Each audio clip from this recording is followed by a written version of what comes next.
Everybody, Gerone Wright here, and once again you're joining me on my Gerone Wright YouTube channel here on YouTube. In this video we're back in at my discovery that I made earlier on with regards to the NASA's 1972 Apollo moon landing mission, okay, on the moon. This astronaut right here is actually Harrison Smith. Okay, and he's actually walking on the moon, and here's his lunar landing buggy right there. I made some amazing and remarkable discoveries regarding this location, this rock, which is on the lunar surface. And over here you see my highlights and my drawings of what is actually here.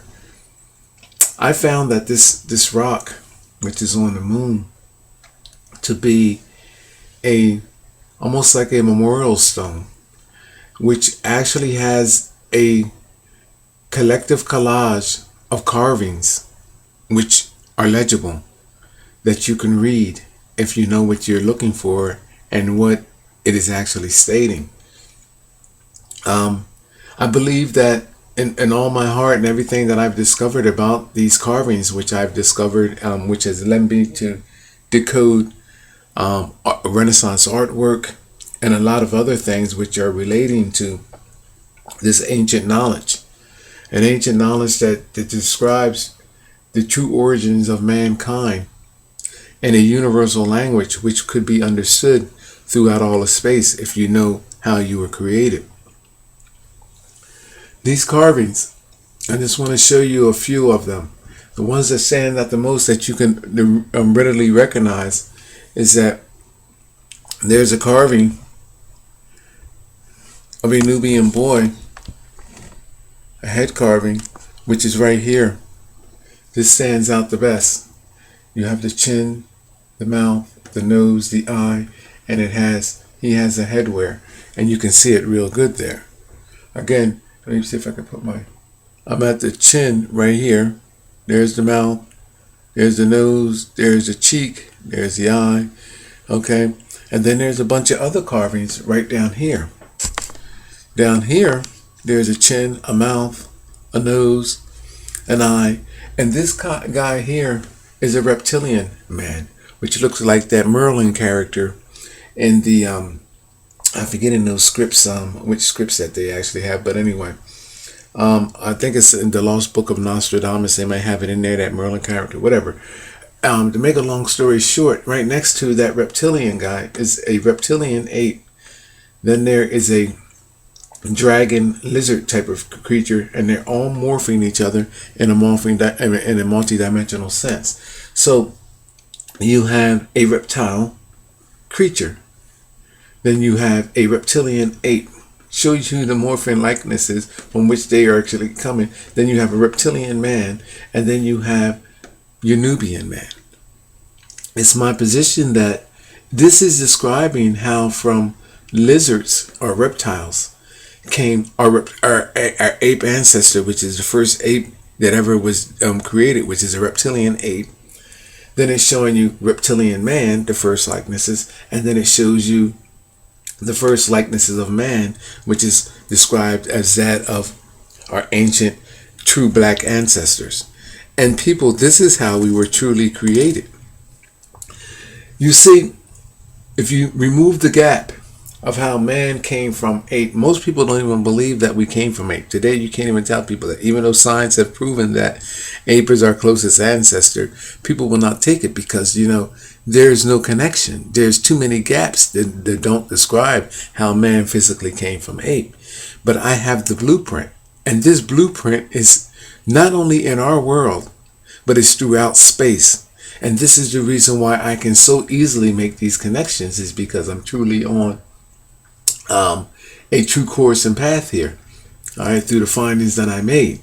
So it is showing us how from reptiles came our first reptilian ape, then our reptilian likenesses of mankind, and then our Nubian likenesses, which all makes for perfect sense because this describes how true black man our blacks, actually came from lizards, or reptilian, let's say reptiles, because this is how, and this is then from there, mankind always knew how to reinvent themselves, and this is how the other likenesses of mankind was created, which was that of Asians and Europeans, and then going on through into Caucasians.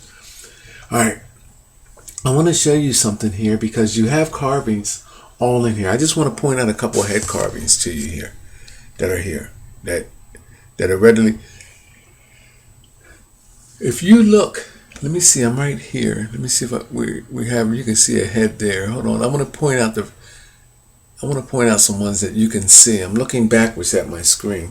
I want to point out some carvings because I'm going to show you something that's unique when we turn this up.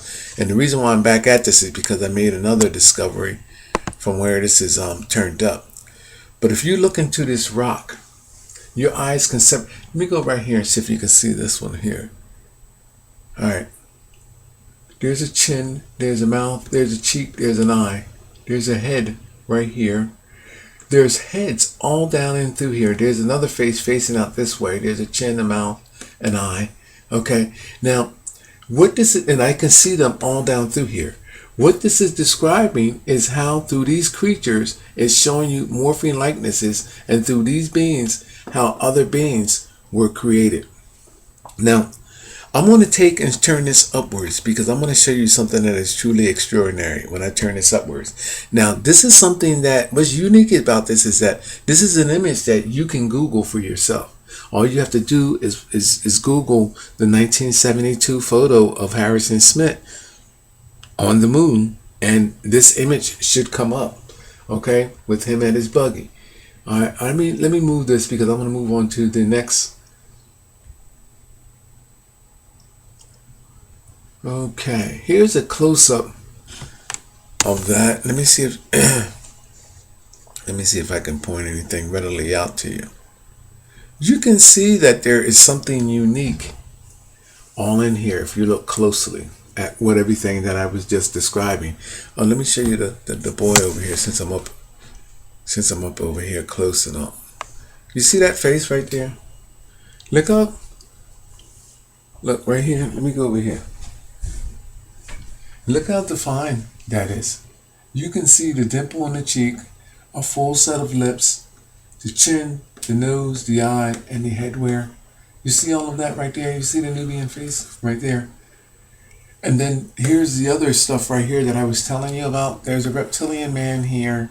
There's an ape morphing that guy. And then there's the head of a dragon morphing that. 3 heads all in one right here, and it's showing you how this guy came from there, that Nubian boy. There's other things there I'm going to show you, and I can show you how these images can be extracted, but that'll come later on in time, and I'll describe of how they got there and why they are there and why they appear the way they do. This secret is with me, and this is the reason why I can actually see that. But you can see that ape's face laying there sideways real good. There's his mouth, there's a nostril, there's his eye. And that ape's head, reptilian ape of course, is morphing that of his reptilian ancestor with this reptilian dragon, which is right here, and his eye socket, the ruffles on his nose, and it's a bunch of other stuff that is there too as well, people. I just dropped my pointer. We got it. Now I'm going to keep going because I have something else that I want to show you. Now, if you turn that rock upwards, here's the astronaut's head right here. There's something extraordinary which appears that I have just found this week, and what it is an image of a woman, and she's holding a baby right there. Here's her hair, here's her face, here's almost like some type of garment that she's wearing that seems like to be a full dress figure. But she has her arm twisted around her right arm, and she's holding a baby in her arm. I'm going to see if I can bring that in closer so you can see that. The white on that one I have, you can probably, no, you can't, you can barely not see the white. You can hardly cannot see the white there. Okay. Her left hand comes up and goes into the mouth of what is a dinosaur right here, over top, right on this side here. Then, right before her, beside the baby, is the head carving of a black man with strong features of that of some type of, I would say almost like muscles in his head. I would say almost like some type of like a caveman, a black caveman, a Neanderthal. And he has another morphine head on the back of him. Turning the rock upwards or sideways, or rotating the image of this 1972 NASA picture of this rock, of this lunar rock, gives you a dimensional window of other creatures and beings which evolved from the likenesses of everything else I previously stated, which is in these creatures over here. It's describing the true cause for likenesses of mankind, and if you want to call them alien kind as well. It all describes of how we came from these creatures, which was that of our reptile ancestors.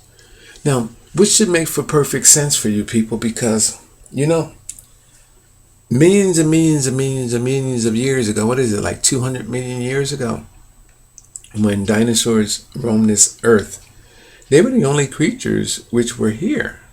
These creatures of enormous size, megalithic creatures, lizards.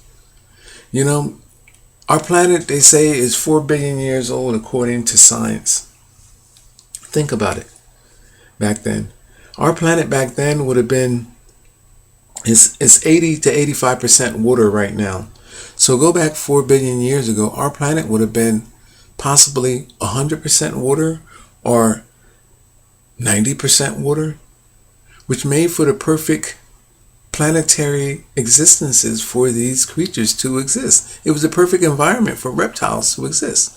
It was an aquarium. Our planet is still an aquarium, because our planet at 85% water, we have another 100% water in cloud matter up above our heads. So we are still in an aquarium. People, we are actually reptiles in existence. Whether you want to believe it or not, we are still fishes in bodies of water. We are in a perfect environment of a water world. We could not exist no other way. Now, do I have that woman up there? Can you see her? You can't really see. This is what I'm going screen against screen. And this is what it's not called. Okay. I wonder if you can see her without all my lines. Okay, there you go. I'm gonna show you here on how you can get this. I might be able to come in a little closer. Let me see without going more. Okay. Look here. These are without my markings. Here is the woman's hair, right here. There's her forehead. There's her left eye. There's her right eye. Here's her nose. Here's her mouth. Here's her chin, right there. Her clothing begins right here. Here's her bosom area coming down. Here's her body, right there. There's the face of the baby, right there. There's the baby's chin. There's the baby's mouth. There's the baby's right eye. There's the baby's left eye. There's the baby's forehead. The baby seemingly has like a bonnet or something over its head, or some type of headwear. There's right here. All right, well, here it is here. Here's the baby's headwear right here. It could almost even be some type of helmet or whatever. I don't know what it is, but it looks like the baby is wrapped as you would think of a baby being wrapped with like a hoodie over its head. Again, all of this is right here. The woman's right hand, and in fact, the woman's face seems to be morphing that of a man's face as well, too. Because I'm seeing a mustache and a beard a little bit here. So at one resolution, you can see the woman's face, and then at a different resolution, you can see the face of a male. And I see a whole different, now that I'm looking at it from this angle here as well, too, I'm seeing not only the woman's dress, but I can actually see the garment of a male, and it seems I can describe almost perfectly what it is, and I can like draw it out here. I mean, it looks like almost like a figure that you would see that resembles something almost like like like what you see today in religion, and the garments and the wear that they have here. This is absolutely me. I don't know if you can see that around the neck. Let me see how much of this you can see. Yeah, because backwards looking here, I see the male figure now in this resolution, but when I look backwards into the screen that I'm actually recording this video off of, I can see a woman in the face of the man. Okay, now again, there's the face here holding the baby, and then this arm is reaching up into the mouth of a dinosaur up in this area here, as if it's handing it a seed into the mouth of the dinosaur, or it's taking something from the dinosaur and bringing it, showing you that there is a bridge, a genetic bridge from everything else that was created, and it's being showing you how there is this creation of mankind coming from that of dinosaur. Now, which brings me back to the thing about these dinosaurs. The reason why you see these dinosaurs at Angkor Wat, all right, on the Peruvian burial stones, and in all of these carvings where you see mankind alongside these prehistoric creatures, and even other creatures today in religion and all, you see them along, like in Egyptian, you have the bull. You have other locations where in China and Japan where you have the flying dragon, the dragons. All of this stuff, people, is describing the true origins of these people. They recognize that it's almost like these creatures are their mascots. Well, people, every creature of today is a representation, is a spinoff of that of our ancient dinosaur. These creatures roamed our world. They were first to be in our world. Doesn't it make for perfect logical sense to you people, without no scientific analogy behind all of this, that these creatures evolved into what we are today? If the dinosaurs were the only creatures on our world, half these creatures, these dinosaurs, resembled what we are today. So it is not inconceivable to see that these creatures, these dinosaurs, which began to go upright, that these creatures evolved into us. And this is the record that I found, that dinosaurs did not go extinct. They evolved into this sophisticated creature called mankind. Dinosaurs have evolved into us today. Again, there are multiple carvings. This is on the moon, people. So what is a face of a man and a woman together, morphing each other in a body, holding a baby, and all of these other creatures, which is consistent with creatures that is in our world today? What is all of these likenesses doing on the moon?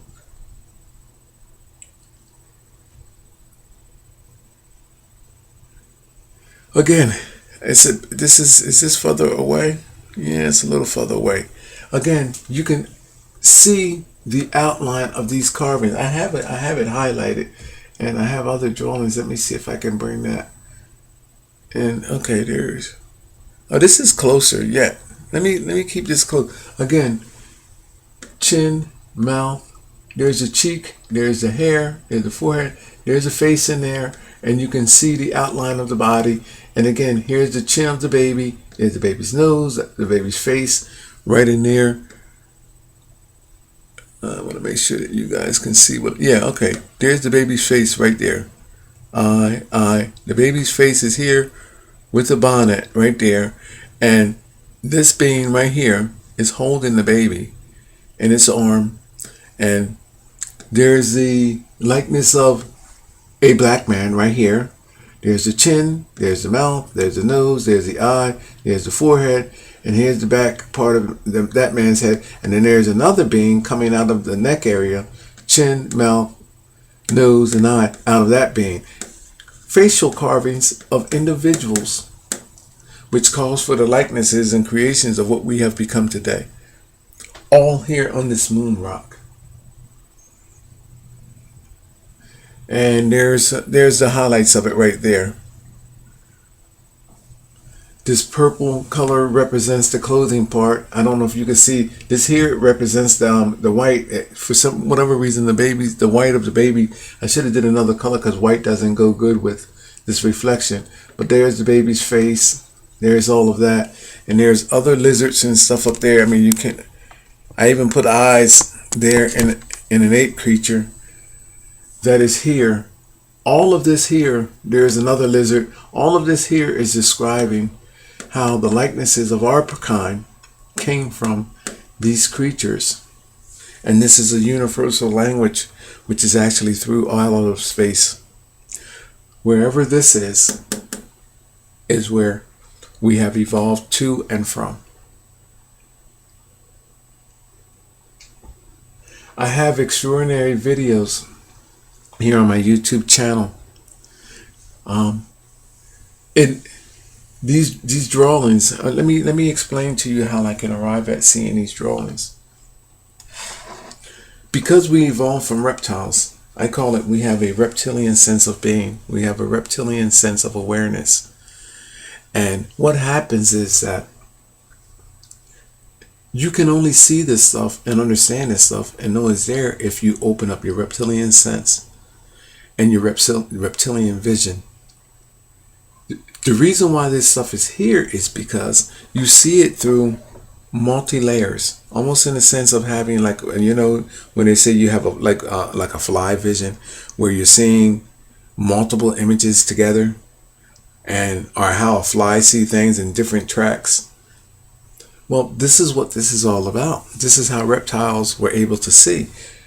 Our ancestors that created these carvings and drawings, they weren't able to see in a straight sense how we are now, where our vision is at. They saw and created things from behind the eyes of, in the sense of the creatures that they evolved from. So when, let's just say that this carving was created, let's say this carving was created, let's say 500,000 years ago, or 800,000 years ago. Because we evolved from these creatures alongside of this creature. Mankind is much older than that of what science has us at, because we didn't miraculously appear on this world.